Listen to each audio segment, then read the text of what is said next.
우리 기도하고 시작을 하겠습니다. 하나님 아버지, 우리들 마음을 주장해 주셔서 선교회로 우리의 마음을 돌이키도록 부르신 것을 감사합니다. 우리가 이 소중한 교육을 통해서 선교 현장으로 달려갈 수 있는 믿음과 결단도 허락해 주옵소서. 감사하옵고 예수님 이름으로 기도하옵나이다. 아멘. 여러분 여기 오신 것을 환영합니다. 지금 그동안에 여러 아주 전문 선교사들이 와서 전문인적인 선교 강의를 하시기 때문에 오늘 저는 선교의 가장 기본적인 기초, 선교가 무엇이고 또 선교를 어떻게 이해하고 해야 되는가 하는 기본적인 얘기들을 좀 나누고 이 기본 개념을 따라서 여러분들이 배우는 선교의 여러 가지가 아주 값 있는 그런 교육이 되어서 선교 현장으로 나갈 수 있게 되기를 바랍니다. 그래서 오늘은 우리 선교의 현황과 전망이라는 제목으로 말씀을 나누겠습니다. 선교는 예수 그리스도께서 하늘나라를 버리시고 사람의 모양으로 이 땅에 오셔서 구약에 말씀하신 그 하나님과 그 나라를 나타내 보이신 것이 선교사의 시작입니다. 그래서 그 이후로 초기 기독교 시대와 중세 기독교 시대와 근대와 현대에 이르도록 지속적으로 복음을 통하여 하나님과 그 나라를 모든 사람들에게 나타내 보이시는 하나님의 도구입니다. 그래서 이 선교는 수많은 증인들이 이 복음을 위하여 그들의 삶을 송두리째 드리는 헌신을 요구를 합니다. 하늘의 미랄로 썩어지는 것이 선교의 원천적인 필요입니다. 이는 성자 예수 그리스도를 우리에게 보내신 하나님 아버지의 사랑하심과 나를 위하여 십자가에 죽으시고 부활하시고 성천하시며 다시 오실 그리스도 예수님의 그 사랑에 대한 믿음의 사람들이 응답하는 그 사랑의 표현이고 주체할 수 없는 감동에서 나오는 삶의 드림입니다. 그래서 선교는 지상명령과 구원의 성취를 위하여 성부와 성자께서 보내신 성령의 권능으로만 할 수 있는 최고의 위임명령입니다. 선교의 실행 주체는 성령 하나님이시라는 것을 우리가 명심할 필요가 있겠습니다. 이 선교는 해도 되고 안 해도 되는 명령이 아닙니다. 하지 않으면 내게 해가 미칠 것 같은 빚진 자로서의 받은 당위성의 일이고 나를 사랑하시는 아버지께서 마지막으로 남기신 부탁을 기쁨으로 감당하는 자녀에게 주시는 유언입니다.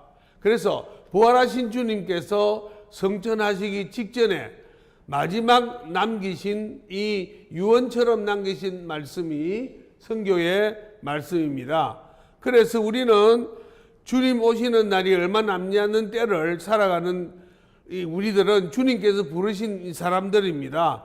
우리에게 주신 전문직을 하나님께 드려서 선교의 사명을 기쁨으로 섬기는 것이 우리에게 주어진 임무가 되겠습니다. 자, 그럼 우리가 왜 전도하는가? 전도하는 이유는 첫째는 우리가 그냥 전도 안 하고 살아도 되는데 왜 전도해야 되냐? 전도는 정말 나를 사랑하셔서 십자가에 사랑의 언어로 남기시고 돌아가신 예수님의 사랑의 명령입니다. 너희는 가서 모든 족속으로 제자를 삼아 아버지와 아들과 성령의 이름으로 세례를 주고 내가 너에게 분부한 모든 것을 가르쳐 지키게 하라 하시는 그 명령이기 때문에 이 명령을 우리는 수행하지 않을 수 없습니다. 그것은 왜 그런가? 예수님이 내게 정말 생명을 주어서 나를 사랑하셨는데 예수님이 나를 사랑하신 그 사랑의 간격입니다. 고린도후서 5장 14절에는 예수 그리스도의 사랑이 우리를 강권하시는도다 라고 말씀하십니다. 거기에 강건한다는 말은 예수님의 사랑이 내 머리채를 끌고 이리 가고 저리 가고 끌고 다닌다는 뜻이지요. 그래서 우리는 주님의 말씀이라면 그 사랑에 감격해서 주님을 전하지 않을 수가 없습니다. 그리고 세 번째는 내가 전도하면 너희가 가서 과실을 많이 맺으면 하나님 아버지께서 영광을 받으실 것이라는 것입니다. 여러분, 이 하나님 아버지께 영광을 돌리고 싶은 것이 우리 모두의 그 욕망입니다. 어쩌면 아버지께 영광을 돌릴까? 주님께서 우리에게 가르쳐 주신 커닝 페이퍼는 뭐냐? 가서 전도의 열매를 많이 맺으면 하나님이 영광을 받으십니다. 그리고 또 하나는 내가 영적으로 살고 성숙하기 위해서 우리는 전도합니다. 왜냐? 요한복음 14장 21절에 내 계명을 가지고 지키는 자라야 나를 사랑하는 자니, 나를 사랑하는 자는 내 아버지께 사랑을 받을 것이고 나도 저를 사랑하여 그에게 나를 나타내리라. 그러니까 말씀을 순종해 보면, 특별히 전도해 보면 내가 하나님을 만날 수가 있어요. 나와 같이 계신 하나님을 만날 수 있어요. 그래서 이것으로 인하여 내가 내 신앙이 사는 길이고, 또 내가 전도하면 다른 사람들이 저분은 정말 열심히 있는 좋은 그리스도인이야 라고 내 신앙을 인정해 주기 때문에 스스로를 확인받을 수 있는 작업이 전도입니다. 그러면 어려 선교의 이 개념하고 역사적 발달 과정을 잠깐 살펴보겠습니다. 첫째는 어려 선교는, 옛날에는 어려 선교라는 말이 없었습니다. 그래서 선교사 자신들의 생존 기술로서의 의료입니다. 왜냐하면 옛날에는 선교사들이 나가서 선교 현장에 가서 어떤 사람은 3개월 만에, 어떤 사람은 일주일 만에 죽은 사람도 있습니다. 그러기 때문에 이게 목사 선교사로 나가면서 의학을 공부해 가지고 의사이면서 선교사가 돼서 가는 그런 일들이 이제 나오기 시작했습니다. 그래서 일반 선교사들이 선교 훈련의 일부로서 의학을 공부했던 것입니다.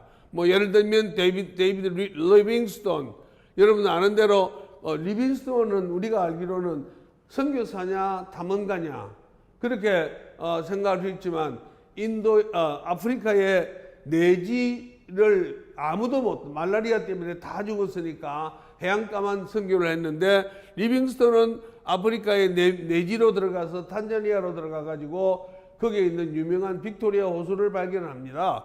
그거 왜 그러느냐?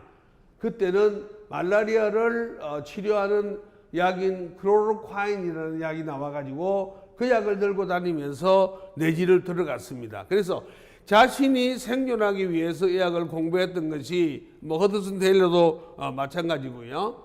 두 번째로는 선교사 건강관리 및 치료를 도와주는 봉사자로서의 어려 선교사가 있었습니다. 그건 뭐냐면 19세기 거의 중년까지는 선교 현장에서 질병으로 선교사들이 사망하는 경우가 너무 많았어요. 그래서 이 19세기 보면 아프리카에 파송된 선교사의 평균 여명이 8년 정도밖에 안 되었습니다. 그래서 이제 자연적으로 선교사를 보낸 샌딩 바디에서는 선교사에게 지역적으로 의사를 딸려 보내 가지고 선교사들이 건강을 돌보게 했습니다. 특별히 여성 선교사들은 이 모성 사망률이 아주 엄청난 50배, 일반은 50배 되어 가지고 이런 경우들을 위해서 산부인과 의사가 필요했던 것이지요. 그래서 이제 1910년에 영국의 프라이스 박사가 조사한 바에 의하면 선교사들이 가서 596명을 조사해 보니까 61%가 예방이 가능한 병으로 죽었습니다. 그래서 이제 선교본부는 의사를 고용하고 선교지로 의사를 파송하게 됩니다. 그래서 이제 여기로부터 어려 선교라는 것이 1950년까지 1500명의 어려 선교사가 파송이 되는 이제 갈목하는 변화를 갖고 옵니다. 그리고 이제 세 번째는 선교사의 사역에 보조하는 역할로서의 의료 선교사. 이게 이제 전문적인 의료 기술의 보급으로 의료가 복음 전파에 가장 효과적인 도구임이 인정되기 시작했습니다. 이제 병원을 만들고 하는데 의사가 직접 환자를 보면서 전도를 할 수 있고 또 그에게 복음으로 키울 수가 있고 제자를 키울 수 있고 그렇게 되는 것이 가능했고, 복음이 또 접근이 어려운 지역에서는 특별히 사용할 수 있는 도구로서 인식되기 시작했습니다. 그래서 의료 선교는 보병이 진군할 지역을 준비하는 포병이다. 리프풀 선교사 대회에서 이런 이제 드디어 의료 선교에 대한 선교 대회에서 인정을 하기 시작을 했습니다. 그래서 이때 재밌는 하나의 문서를 제가 좀 전하는 것은요, 1876년에 닥터 랭글리가 파송하기 전에 받은 선교 지침에는 선교사는 일반 선교사 일을 하는데 의료 선교사는 선교사가 아닙니다.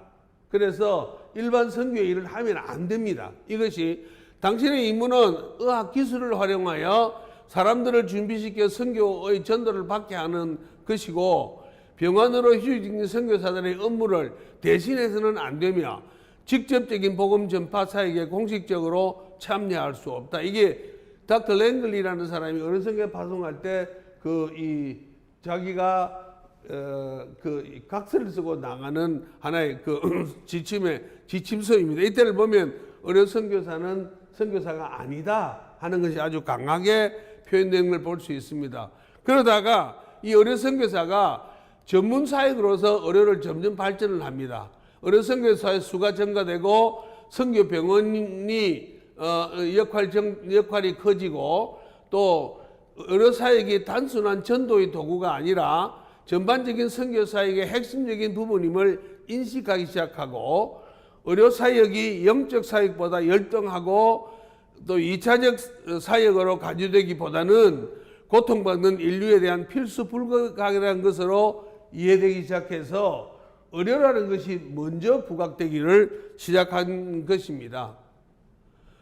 그래서 보면은 1925년도에 보면은 의료 선교사 숫자가 1157명이고 뭐 여러 가지 많은 사람들이 그때 간호사 선교사이랑 나갔습니다.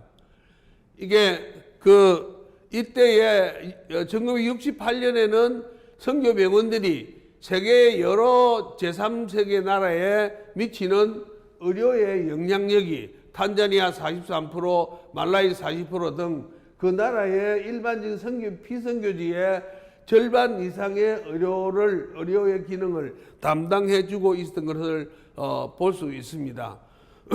그런데 이제 19세기에 들면서 피에르 비버의 이제 선교 전략에 보면 의료 선교가 선교의 본류로 자리매김을 합니다. 의료 선교 자체가 하나의 선교의 본류다. 그래서 의료를 하면서 개인적인 결단과 개종이 되고 교회 개척 및 복음 전파가 이루어지고 교육 사업 및 의료 사업을 통한 사회 변혁을 일으키는데 주종으로서의 의료 선교가 자리매김을 하게 된 것이 피에르 비버의 그때부터 생기기 시작한 것입니다. 그 다음에 이제 조금 더 현대로 넘어오면서 이제는 이 병원이 커지고 병원 유지의 재정이 압박을 당하고 또 의료 선교사의 수요 공급이 차질이 생기면서 이게 치료 사역과 함께 예방의학의 도입으로 지역사회 보건사업 및 전인적인 지역사회 개발 사역으로 이제 변천을 하게 됩니다. 그래서 선교 현지의 의료 수준의 발전 및 기자재가 더 좋아지고 개발과 현지 의료인의 배양이 점점 더 많아짐으로 말미암아 이제는 언제까지 병원을 세워가지고 사람 보내고 돈 보내고 할 거냐. 그래서 예방의학을 해서 예방을 하는 게 좋겠다. 예를 들면 설사약을 주고 돌았으면 일주일이면 또 설사합니다. 왜? 그들이 설사할 수밖에 없는 감염된 나쁜 물을 먹기 때문에 그렇습니다. 그래서 이제는 그 약을 주기보다는 예방적으로 음물을 파주는 일이 같이 하는 것이 그것이 더 좋은 것이다 하는 이렇게 이제 예방의학적인 차원이 변화되기 시작했습니다. 그리고 이제 이 78년에 알마타 선언에 이제 1차 의료 보건의료 지역사회 의료에서 지역사회 공정보건이 강조가 되기 시작했습니다. 의학적으로도. 그래서 치료의학보다는 예방의학 중심의 사회가 발달이 돼서 선교 현장에서도 창의적인 접근 지역의 확대가 되어서 알마타 선언에서 1차 보건의료, 지역사회 의료라는 것이 이제 접목이 되기 시작해서 일반 전도 사역과 교회 개척이 어려워지고 전문인 사역이 확대됨을 따라서 소위 말하는 이 차라고 하는 그런 이 선교의 새로운 기법들이 이제 대두되기 시작해서 일반 교회 개척과 함께 일어나게 되었다라습니다. 그래서 전문 사역으로서의 의료 선교 사역이 점점 더 확대되기 시작한 것입니다. 그러면 이런 그 서론을 가지고 도대체 선교라는 것이 무엇인가? 선교라는 것이 도대체 우리가 일반적으로 하면은 선교의 정의가 우리 한국에서도 그렇고 선교라는 정의가 좀 애매합니다. 선교 정의가 애매해서 그래서 그 애매한 이 선교에 대한 이 용어들이 달라서 선교 용어를 한번 좀 정리해 보면 선교라는 용어는 성경에는 없습니다. 이사야서에 선파한다는 말은 있어도 선교라는 말은 없습니다. 이게 미션이라는 단인데 헬라어로는 미토에서 나왔는데 특수한 인물을 주어서 보내는 것입니다. 그래서 옛날 그때는 미셔너리라고 하면 13세기 후반에 캐톨릭 수도원으로 사람을 보내는 것, 혹은 예수님의 제자들처럼 사는 사람들, 특수한 인물을 띠고 사는 사람들, 이 사람들을 미셔너리라고 했고 16세기 초에 와서는 종교개혁 후에 선교하는 사람을 보낼 때 사용한 것이 미셔너리라는 그런 말을 썼습니다. 자, 그러면 어떤 것은 선교이고 어떤 것은 전도인가? 이 개념적인 혼동이 많습니다. 그래서 전도라는 말은 본래부터가 성경적으로 복음을 전파하여 예수 그리스도를 전가하는 것이 전도입니다. 그래서 그러면 전도는 뭐고 선교는 뭔가? 지리적으로는 옛날에는 이 지리적으로 국내에서 하면 전도이고 국외에서 하면은 선교라 불렀습니다. 그래도 국내에는 우리가 군선교원이 있고 어린이 선교가 있고 선교가 또 있습니다. 용어의 혼란이 있고요. 그 다음에 폰 룰러가 말하는 신학적인 용어는 복음이 전해진 지역의 불신자 혹은 명목성의 신자들을 대상해서 복음을 전하는 것은 전도이고, 복음이 전해지지 않는 미전도 족속을 대상으로 할 때는 선교라고 하자. 그렇게 일반적으로 폰 룰러가 했는데, 그는 또 선교 용어의 혼란은 똑같습니다. 그래서 이제 맥가울반이 문화적으로 동일 문화권에서 전도하면 전도이고, 타 문화권에서 전도하면 그는 선교라고 하자. 그것도 동일 문화권이면 일본, 중국, 한국이 동일 문화권이라 하면 일본은 일본 선교가 아니고 일본 전도가 되는데 다 선교가 됩니다. 그래서 이걸 포괄적으로 카리에가 포괄적인 개념을 냈습니다. 전도를 중심으로 전문직을 수행하는 모든 사역, 홀리스틱 미션, 이것을 그냥 선교라고 하자.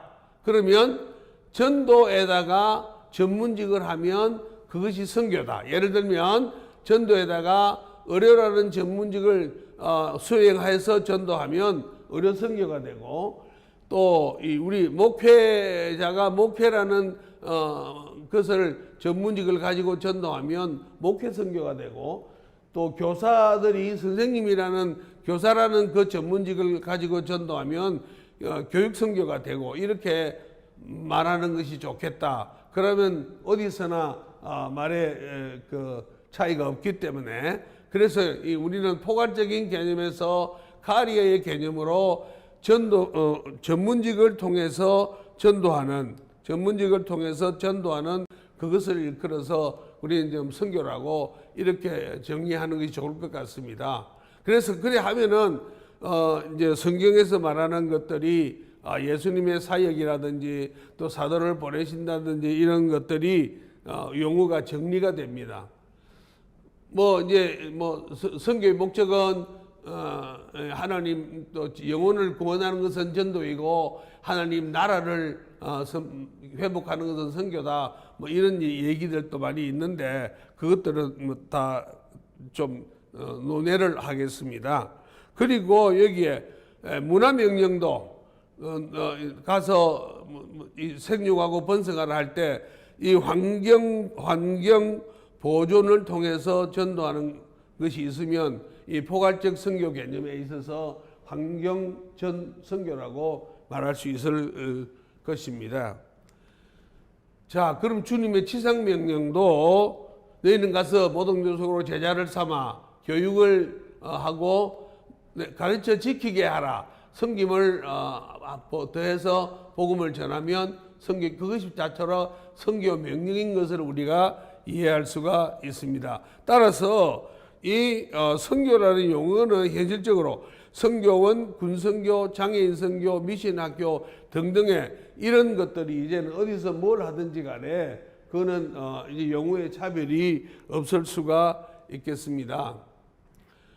그래서 이제 이 결론적으로 말씀드리면 성도의 선교적인 삶이라는 것은 어떤 섬김을 함으로 말미암아 섬김을 해서 전도하는 것이 선교라 하면 직장에서나 일반 사회에서는 꼭 선교 다른 나라에 나가지 않더라도 선교사적인 삶을 살 수가 있다. 특별히 로잔 대회에서 존 스타트가 교회 안의 일만 성스럽고 교회 밖에 일은 속되다는 이율론적인 사고를 배제해야 된다고 선포함으로 말미암아 우리가 의료인들이 병원에서 섬김을 통해서 의료를 통해서 전도를 하면 그것이 선교적인 삶이 되겠습니다.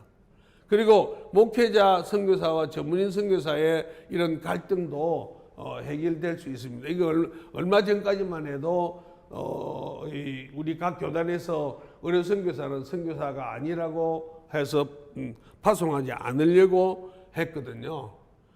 자, 그러면 의료 선교란 도대체 뭐냐? 정의를 한번 내려보면 의료 선교란 이제는 우리가 일반적으로 아까 말한 대로 의료라는 전문직을 통해서 복음을 열방에게 전하는 것이 의료 선교다.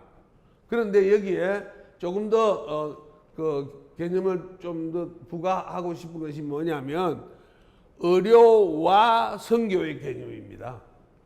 의료와 선교의 개념인데 이건 무슨 뜻인가? 의료가 선교의 도구가 아니고 의료 자체가 선교이어야 한다는 그런 의미에서 의료와 선교 개념을 여기서 지금 좀 제안을 하는 것입니다. 이게 좀 중요하다고 생각하는데요. 왜냐하면 제가 캄보디아에 갔는데 캄보디아에 가서 이게 환자들을 보는데 모든 환자들이 다 어지러웠어요. 어지러운 약 타러 왔어요. 그래서 도대체 처음에는 아무리 체크해도 이상이 없어서 그래 나중에 보니까 사람들마다 손에 안경을 들고 있어요. 그래서 그 안경을 받아서 보니까 도대체 도수가 안 맞아요. 그러니까 안경만 끼면 어지러운 거예요. 근데 이걸 어떻게 받았냐 하니까 한 3개월 전에 한국에 오신 어떤 의료선교 팀이 다 모여라 오늘 프리 클리닉 한다 공짜배기 약 준다 그래 놓고는 다 모아가지고 목사님 설교하고 예수 믿는 사람 손 드세요 하고 아멘하고 할렐루야 하고 그러고 나서는 의료는 어떻게 했느냐 감기약 타러 온 사람 여기서 한 줄 서세요. 또 위장약 타러 온 사람 한 줄 서세요. 안경 타러 온 사람 한 줄 서세요. 그래가 진찰도 하지도 않고 안경을 그냥 나누지, 최소한 그 시력 검진도 하지 않고 그래 버리니까 이 안경을 의료를 해 주었는데 어지러워서 이 사람들이 아무 생활을 할 수가 없는 거예요. 그러니까 이 의료를 소홀히 하면 선교가 되지 않아요. 그래서 우리는 여기에서 의료 자체가 선교가 되도록 하는 이 개념을 우리는 좀 아주 중요하게 생각을 하겠다 하는 것입니다. 그래서 여기에 이제 이 전인 치유적 접근, 전인 치유적 접근이 이것이 이제 우리에게 이제 필요한 건데, 잠깐 가볍게 소개한다면은 전인 치유라는 것은 이게 하나님과 영과 혼과 육체가 조화를 이루고 있는 상태가 건강 상태인데, 이것이 조화가 깨지면 질병 상태가 됩니다. 이것을 치료를 하면 이 질병 상태에 다시 회복이 됩니다. 그래서 다시 옛날로 돌아가는, 회복으로 돌아가는 레스토레이션이 되는 이것인데, 그러므로 우리가 여기서 몸통이 피지컬, 몸이 아파서 왔는데 우리가 살필 것은 정신적으로, 혼적으로, 마음적으로 어디가 아픈지도 살펴야 되고 하나님과의 관계가 무엇인가도 살펴보면, 그러면 이 사람들이 내가 무엇을 해줄 건가 하나님의 관계를 알고 전도를 해줄 수가 있습니다. 우리 이걸 이런 경험들은 정말 수없이 많이 우리가 선교 현장에 가면 하거든요. 저도 어떤 아주머니가 필리핀에서 어떤 아주머니가 7 아이들을 데리고 와가지고 이제 쭉 진료를 하고 났는데, 그래서 이게 보니까 여러 가지 어려운 그 사이코소매틱 디지즈가 돼서 약을 주면서 요즘 남편과의 관계가 어떻습니까? 라고 이 혼자인 건 질문을 해봤습니다. 질문을 해보니까 아예 고개 숙이고 말을 안 하려고 그래요. 남편이 집 나간 지가 오래됐어요. 그래서 그러면 시어머니와의 관계가 어쩌냐 물어봤더니 아예 내 앞에서 그냥 통곡을 해요.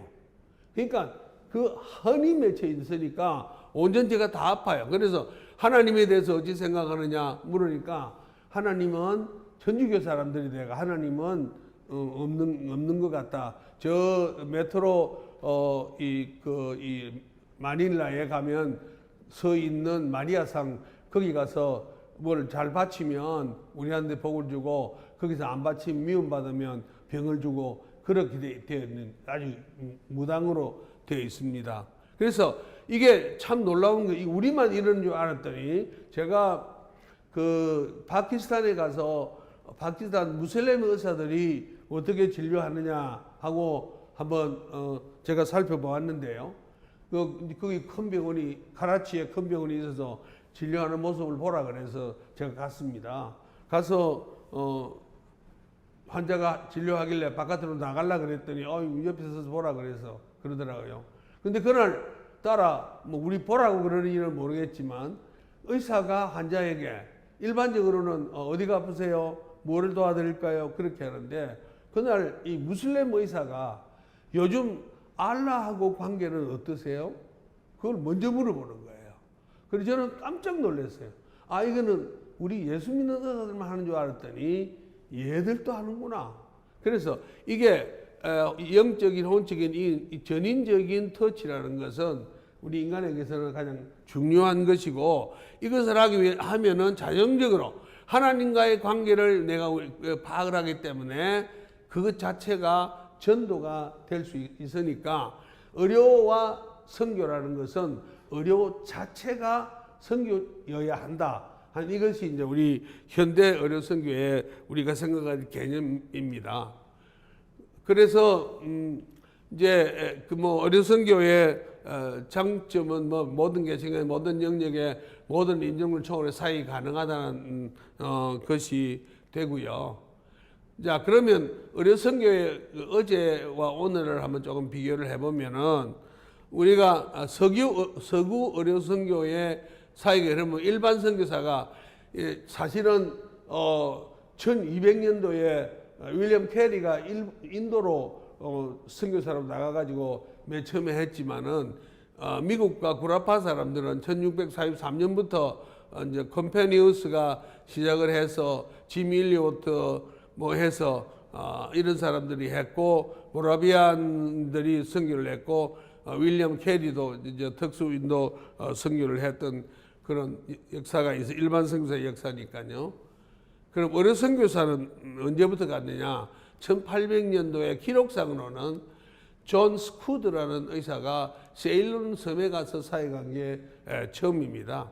그래서 그때는 중국이 이 사람들에게는 미지의 세계이고 처음으로 거기에 가서 사역을 하는 것이 그들의 꿈이었습니다. 그래서 그 이후에 피터 파커 저기 중국 병원에 갔고 데이비드 리빙스톤이 1800년 아프리카에 갔고요. 존 씨 베리가 일본 선교사 가서 일본 도시바 대학교 지금 일본의 도시바 대학교를 만들었고요. 뭐 그렇게 해서 이제 이 서구는 1800년대부터 선교가 시작이 되었다. 그래서 지금의 의료와 비교해 볼 때 초기 선교사들은 이 의학이 아주 초보 단계였어요. 그때는 의학 기술이 발달하기 전이고 그때는 루이 파스테르나 혹은 로버트 커허 같은 것처럼 세균학이 현미경으로 세균학을 그 세균을 볼 수 없을 때인데 그 이전의 사람들이기 때문에 의학 발전이 아주 초보 단계였습니다. 그러나 그때 그 기록을 보면 그 질병으로 고통받는 사람들을 구제해 주어서 복음을 전하고 하나님께 영광을 돌리는 그 열망은 아주 가득했습니다. 그래서 이런 이제 현대의학의 점점 발달로 새로운 지식과 기술과 기자재를 통해서 의료 선교가 점점 더 활성화되기 시작한 것이지요. 자, 이 초기 의료 선교사들은 아까 말씀드린 대로 의사이면서 목사인 경우가 많아서 뒤에는 의사만 하든지 목사만 하든지 그래 했던 것을 우리가 역사를 통해서 아는데 이때부터 어떤 문제가 있었느냐면은 초기 의료 선교사들의 고민이 뭐냐? 샌딩 바디 본부에 선교 본부에서 선교에 대해서 의료 선교에 대해서 이해를 잘 못했어요. 왜? 병원이 세우고 나서 보니까 너무 돈이 많이 들어가요. 그러니까 이해가 되지 않아요. 그 돈이면 일반 선교사 뭐 100명을 보내겠는데 이런 계산이 가능하거든요. 그래서 의료 선교사를 보따리 하나 메고 선교사 보조 역할을 하는 것으로 하면 되지 뭐 이렇게 많이 하느냐. 그렇게 해서 이 현지인들의 행정 담당으로 때로는 정치적 이용물로 그렇게 되는 경우들이 많았습니다. 그래서 그 육체적인 질병과 영적 질병을 모두 고치는지와 몇 명이나 전도할 수 있는지가 그들에게는 의문이었고 그래서 의료 선교사들도 사역지를 변경이 자주 일어나고 선교병원도 점차 유료병원으로 전환되기 시작해서 이 대형화의 저주라는 것이 큰 병원을 만들어서 나오는 저주가 일어나기 시작한 것입니다. 자, 그래서 이제 그러다가 의료 선교가 전문 영역으로 발전된 것은 아까 말씀드린 것과 똑같이 복음 전파 사역을 위한 수단이 아니라 선교 사역의 핵심이 되면서 이제 그 의료 선교사들이 많은 선교사들이 나가서 영향력을 끼쳤습니다. 뭐 선교병원은 1963년도에 1231개가 있고 의사 선교사가 800명, 현지 의사가 1317명 고용을 해서 그렇게 했고 이렇게 이제 괄목할만한 변화를 가지고 옵니다. 그래서 이제 우리는 그러면 한국에서의 의료 선교는 여러분이 다 잘 아시니까 그냥 간단하게만 짚고 넘어가겠습니다.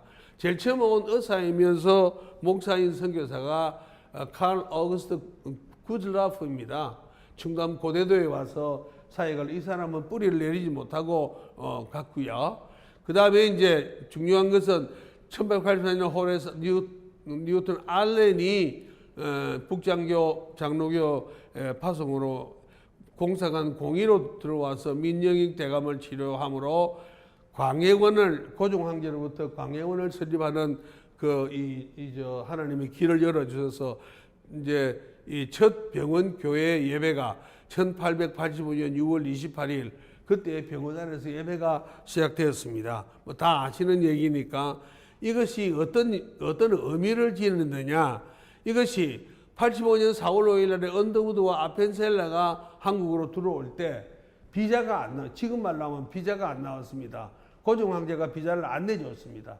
그때에 바로 제중원에 취업을 합니다. 제중원 관화학교에 화학 선생과 수학 선생으로 취업을 하면서 그렇게 이 병원을 통해서 일반 선교사가 들어와서 교육 선교를 할 수 있는 길을 열어간 것이 바로 우리 한국에서는 그 특징입니다. 그래서 병원 선교와 교육 선교 이것이 이제 우리 한국에서는 중요한 역할을 해서 그래서 뭐 스크랜턴은 상동병원, 헤로는 제중병원 원장을 뒤에 왔고 이제 카나다 의사 알렉산더 토마스 하디는 이 사람은 캐나다의 토론토 의대 출신인데 이 사람은 와서 선교에 실패하고 집으로 돌아가려고 그러다가 어느 해에 젊은 아주 새로운 여자 선교사들이 1월 1일 날 원단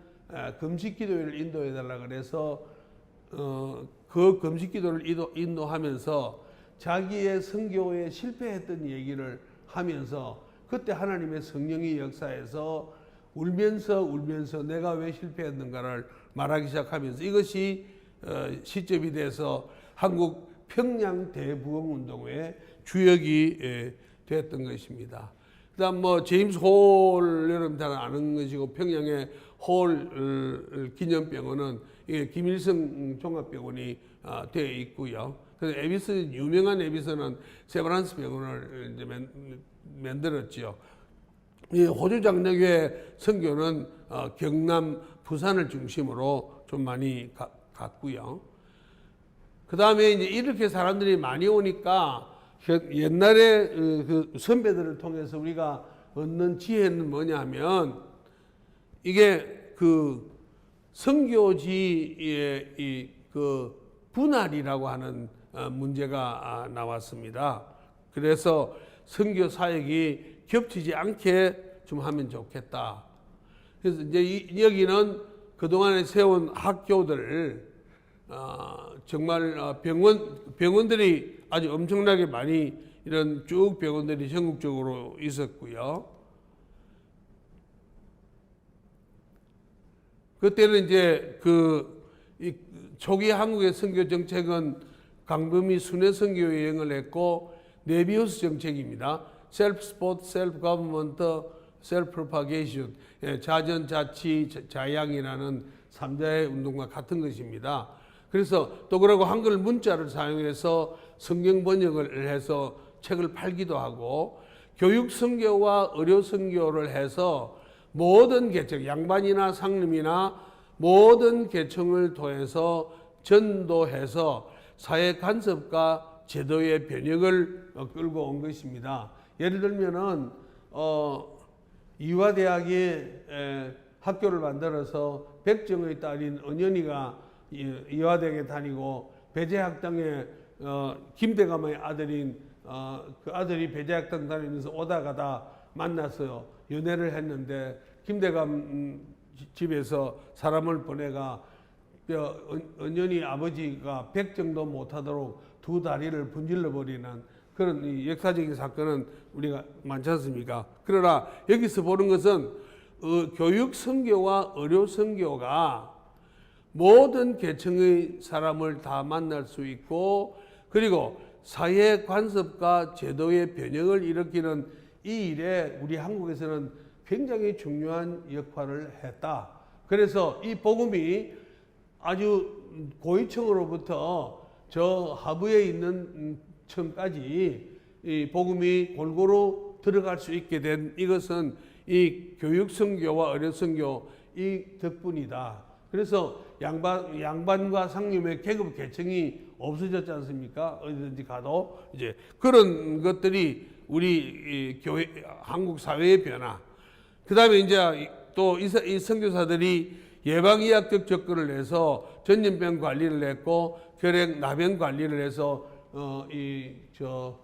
한센시병 환자를 위해서 그걸 세우고 했던 것을 우리가 볼 수 있고 빈민구제하고 문명대치 이런 일들을 그들이 여기 와서 했습니다. 왜 이 말씀을 제가 드리는가 하면 현재 우리 의료 선교사들이 우리가 나가서 만나는 제3세계 선교 현장이 그때 우리 한국 현황하고 아주 비슷합니다. 그래서 우리가 그때 그분들이 와서 이렇게 했던 것처럼 우리 한국 의료 선교사가 지금 나가면 여기에 있던 그분들이 했던 이 일들을 우리가 거기서 하면은 그것이 가장 좋은 선교의 모델이 될 수가 있다 하는 것을 소개를 합니다. 그 다음에 아까 잠깐 말씀했는데 이 선교사가 한국에 선교사가 많아지니까 이게 선교사끼리 막 겹쳐지고 이래 되니까 아펜셀러가 중심이 돼서 선교지를 분할을 했습니다. 그래서 이 아펜셀러는 마지막에 선교지 분할을 위해서 가다가 목포 앞바다에서 배 사고로 물에 빠져 죽잖아요. 그럴 정도로 아주 열정을 다해서 했는데 아주 서로 간에 선교사들이 서로가 서로 간에 이명서 없이는 다른 교회를 못 보내게 하고 하는 이렇게 잘 관리를 했습니다. 여기에 있는 대로 캐나다 장로교회, 그 다음에 여기에는 미국 북장로교회, 미국 남장교회, 강원 감리교회 뭐 이런 식으로 와서 나누어서 경상남북도로 호주 장로교회 이런 식으로 나누어서 했던 것을 볼 수가 있습니다. 자, 그러면 여기서 우리가 이제 앞으로 의료 선교와 교육 선교의 진행과 역할을 통해서 우리가 좀 도전하려고 하는 것은 뭐냐? 우리가 병원을 세우고 학교를 세웠으면 그 다음에는 뭐 하냐? 지금 우리 의료 선교사들이 병원을 세우고 나면 교회를 개척합니다. 교회를 개척하면 우리 한국으로부터 목사님들을 초대해서 교회를 하면 두 사람이 좀 있으면 싸웁니다. 그래서 의료 선교사가 자기도 목사가 되기 위해서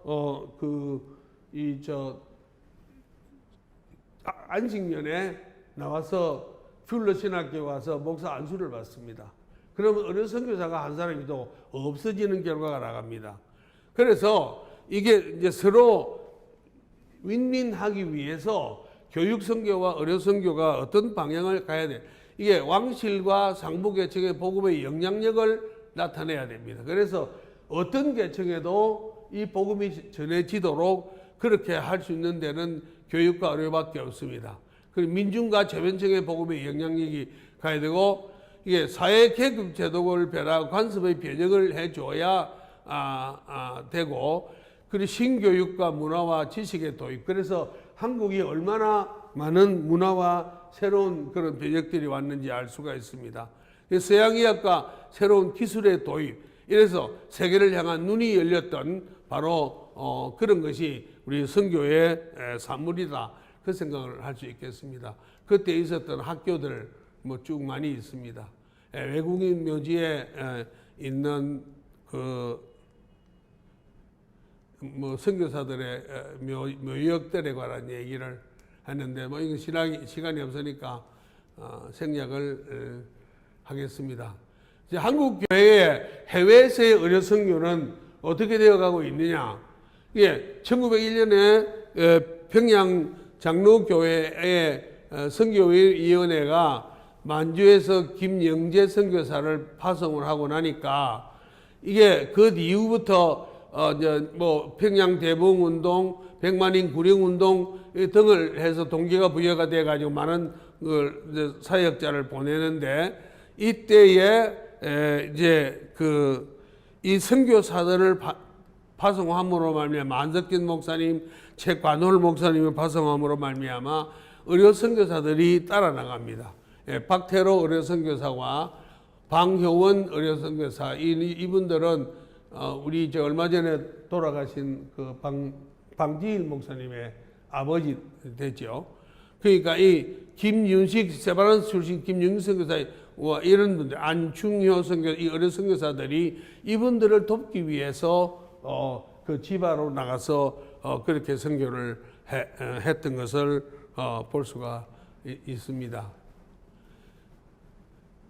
자, 그럼 뭐 한국의 의료 선교, 오늘은 뭐 이거는 여러분들이 다른 데서 강의를 많이 들었기 때문에 이제 생략을 하고, 현재로는 우리 선교사 2만 명 중에서 우리 한 450명 정도이니까 퍼센티지를 따지면 아직 너무 낮은 형편입니다. 이게 이제 그 뭐 현재 우리 한국 의료 선교사들이 파송되어 있는 남미 지역, 이 중앙아시아, 호주, 아프리카 지역에 가 있는 대충의 분포 지역이고요. 이건 뭐 이게 빨간색이 비복음적인 나라고 파란색일수록 복음이 전해진 나라인데, 뭐 여러분들이 보시면은 설명을 일일이 다 안 드리도록 하겠습니다. 자, 그러면 한국에 있는 선교사들이 나가서 선교 사역을 하는데 사역의 형태가 어떤 거냐? 일반적으로 성경 속의 인물들이 어떻게 사역했느냐 보면 베드로 타입원이 있습니다. 베드로 타입은 가족을 다 데리고 장모까지 데리고 다니면서 사역을 했습니다. 그 다음에 두 번째는 바울 타입은 텐트 메이커입니다. 브리스길라 아굴라도 텐트 메이커입니다. 바울은 복음을 전하다가 시간이 나면 텐트를 지어서 자기의 그 생활비를 벌었고, 브리스길라와 아굴라는 텐트를 만들어 팔다가 시간이 나는 대로 복음을 전했습니다. 그런 차이가 있고요. 이 루디아는 아예 복음을 전하지 않고 자기 재산을 다 내들여서 이 선교할 수 있도록 바울에게 했던 사람입니다. 그래서 우리 한국의 선교사들이 지금 나가서 어떤 형태로 사역을 하고 있는가? 이게 병원 및 어원급 의료시설 사역을 일반적으로 많이 가 있는데요. 서양 선교사가 만든 의료시설에 동역을 하든지, 한국 선교사가 만든 시설에 사역을 하든지, 비의료인이 만들고 의료선교사가 초빙한 상태, 한국 사람이 만들고 외국인을 고용한 사역, 뭐 이런 대로 같이 가 있는 상태가 되고요. 그 다음에 두 번째는 이동식 텐트 메이커 사역을 하는 데가 있고, 그 다음에 세 번째는 목사님들과 함께 선교 보조 사역을 하는 사람들이 있고, 그래서 이렇게 해 가다 보니까 유료 병원과 무료 병원의 운영에 갈등이 생기기 시작했습니다. 무슨 말인가 하면은 유료 병원 하니까 돈이 이제 선교병원에 돈이 너무 많이 드니까 무료 병원이 유료 병원으로 바꾸자. 그건 선교 현장에서는 안 바꿔줍니다. 그래서 이제 이 돈이 많이 드니까 그걸 어떻게 가느냐 갈등이 생겨가지고 처음부터 영리병원을 개원해가지고 현지인을 고용해서 선교 그것을 나누어 갖자, 뭐 그런 형태가 됩니다. 그래서 이 비즈니스 에즈 미션이라는 형태지요. 이건 여러분들이 많이 배웠을 것입니다. 예를 들면은 그 길키스탄의 이종분 선교사는 학교를 사가지고 우리나라 사립학교 이상으로 아주 좋은 학교를 만들었는데, 그 학교 전국에 봉급을 많이 줘서 전국에 제일 좋은 선생님들을 모셨더니 이 길키스탄의 수상 아들이 수상 손자가 그 학교에 나옵니다.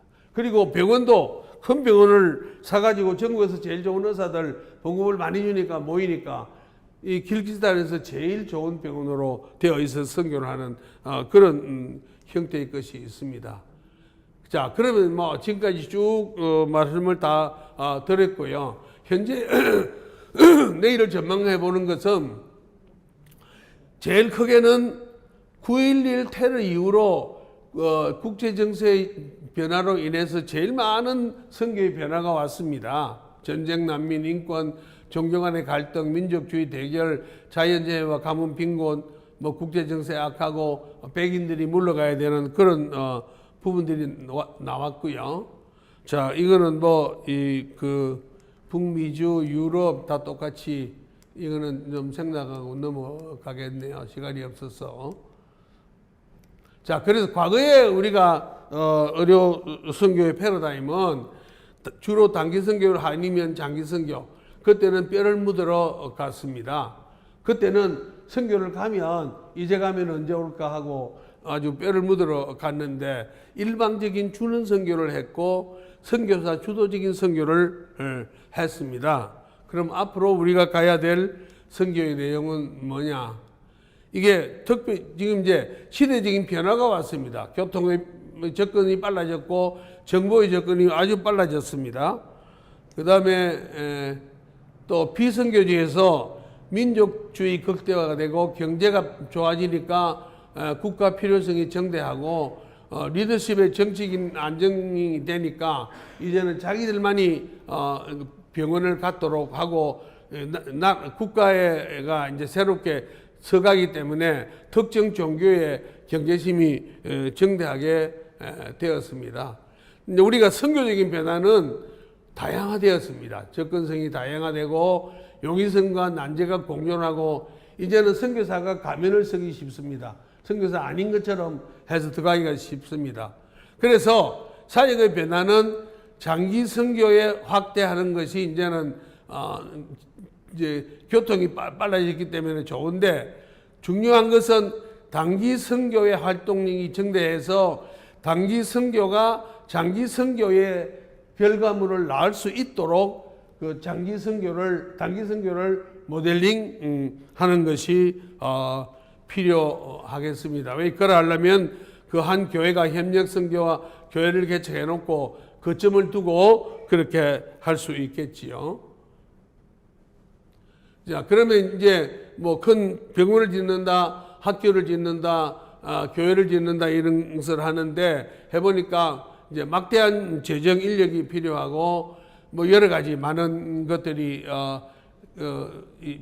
좋은 점은 이 선교를 마스킹할 수 있고 제자가 가능하고 병원 안에서 사회적 영향력이 클 수 있는데 돈이 너무 많이 들어가고 병원을 한다고 너무 바쁘니까 전도할 기회가 없고 현지인하고 사람의 관계가 끌어 이익 때문에 이런 장단점이 있습니다만은 우리가 언어를 공부하고 하는 이런 점에서는 좋은 점도 있어서 프로젝트 진흥을 활성화되고 있습니다. 그래서 이제는 우리가 일방적으로 주는 선교를 탈피하고 선교사들이 의존적인 것으로 만들면 되는 게 아니라 같이 하는 선교로 그렇게 만드는 일이 이제 지금은 아주 중요하고 이게 의료 선교의 궁극적인 골은 뭐냐면 처치 플랜팅입니다. 교회를 개척하는 것이 궁극적인 기능입니다. 자, 그러면 뭐 이것은 이거 뭐 조금만 하고 맞춰야 되겠네요. 이제 아까 말한 대로 의료와 선교라는 개념 정립이 필요하고 그 다음에 우리가 가서 의료 선교 현장에서 만나는 사람이 이 아픈 사람을 만납니다. 그러면 아픈 질병은 어디서 왔느냐? 가난과 무지에서 왔고 가난과 무지는 사회 간섭과 제도의 결여에서 왔고 이 제도의 결여는 교육과 훈련의 부재에서 왔고 이거는 정치 사회적인 리더십의 부재에서 왔습니다. 그럼 우리가 해야 될 게 뭐냐? 우리는 지금요 질병 아픈 사람 이 사람들 만나기도 바빠요. 그런데 그 본래 깔고 있는 가난, 사회 간섭, 교육 훈련, 정치적 리더 이거는 누가 다른 사람들이 같이 함께 해야 돼요. 그래서 의료 선교라는 것은 이제는 의료만 하는 것이 아니라 어떤 사람은 구제 사역, 어떤 사람은 교육 사역, 어떤 사람은 리더십 사역 이렇게 해서 함께 연합 사역을 해야 이제 앞으로 이 선교가 온전하게 될 수 있다 하는 것을 우리가 볼 수가 있습니다. 그리고 이제 마지막으로 선교 현장의 중심 사역입니다. 우리가 교회를 짓고 병원을 짓고 학교를 지었으면 거기에 사람의 변화가 무슨 변화가 왔는가? 그 지역에 무슨 가치관의 변화가 왔는가? 그 지역의 사회 제도가 어떤 것이 왔느냐? 이런 것들에 관해서 우리가 지금 생각을 해야 됩니다. 간단한 얘기 하나 들면 우리나라에서 우간다의 산골에 심장병 아이가 왔습니다. 어떤 우리 기아대책기구 선교사가 데리고 왔는데 간단한 수술인 줄 알고 왔는데 보니까 아주 다발성 심장 기형입니다. 그래서 그 어머니 보고 데리고 온 어머니 보고 얘는 이게 5m만 걸어가도 새파랗게 되니까 우리가 수술하다가 죽을 수도 있습니다. 살 수 있는 확률이 20%밖에 안 됩니다. 그래서 그 어머니가 20%면 좋으니까 20% 그래도 하여간 여기서 수술하다 죽더라도 어제 죽어도 마찬가지니까 수술을 해주세요. 근데 여기서 수술하고 하나님이 그 아이를 살렸어요. 베냐라는 13살짜리 아이입니다. 이 베냐가 수술 마치고 집으로 돌아가는 날 자기 동네에 들어가면서 한 1km 앞에 차에서 내려가지고 막 달려가면서 나도 뛸 수 있어요 하고 들어갔어요. 그러니까 그 동네 사람들이 제가 배냥 아니냐 5km만 잠깐만 5분만 걸어가도 숨차다 하던 아이가 웬일이냐. 그래서 그 배냐는 늘 한국에 하나님이 한국 의사를 통해서 나를 고쳐주었어요.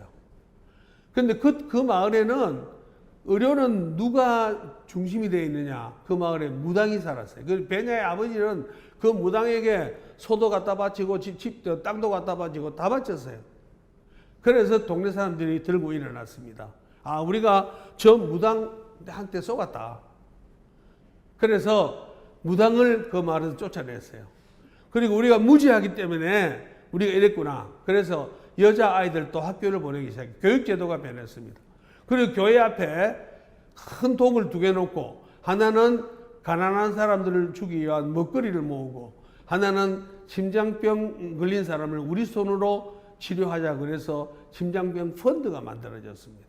그러니까 한 아이에게 복음이 전해져서 사회적인 이런 교육과 종교적인 변화가 일어났던 그 일을 우리가 봅니다. 그래서 이제 우리가 의료선교라는 것은 어디 가서 병원만 들고 약 주고하는 그것이 아니라 복합적인 사회의 변혁에 우리가 관심을 두어서 처음부터 선교 현장 중심적 선교 사역에 우리가 진행을 해가고 그 일을 이끌어 가야 된다.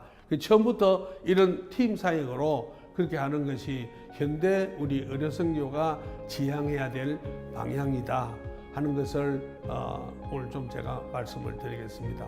뭐 좀 두서없이 말씀드렸는데 남아있는 것은 뒤에 또 기회 있으면 하게 하고 오늘 강의 여기서 끝내겠습니다. 감사합니다.